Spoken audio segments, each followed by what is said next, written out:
মন্দারমণি যাবার উদ্দেশ্যে। তো যেতে যেতে কোলাঘাটে সেই পাঞ্জাবে নামলাম। তো দেখতেই পাচ্ছ সেখানকার ভিউটা একটু তোমাদের সাথে শেয়ার করার চেষ্টা করেছি। ভীষণই সুন্দর সেখানকার ভিউ। তারপরে সেখানে নেমেছিলাম আমরা কিছু স্ন্যাক্স খাবো বলে। তো সরাসরি ভেতরে চলে গেছিলাম রেস্টুরেন্টে। সেখানে গিয়ে দাদা কিছু খাবার অর্ডার করছিল, তার মাঝখানে আমি একটু ছোট্ট ভিডিও করে নিচ্ছিলাম। দেখতেই পাচ্ছ আমরা কেকে গেছি। অর্ডার করার সাথে সাথে চলে আসলো আমাদের আদ্রাকি পাঞ্জা। এটা না খুবই সুন্দর খেতে, তোমরা যদি কখনো যাও ট্রাই করো। তারপর আলুর পরোটা। তারপর আমরা খাওয়া দাওয়ার পর বেরিয়ে পড়লাম মন্দারমণি যাবো বলে।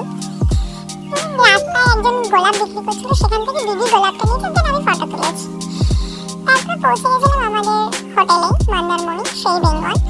ওখানকার ভিউটা তোমাদের সাথে শেয়ার করার চেষ্টা করেছি। এক লাস্ট রুমে চলে আসলাম।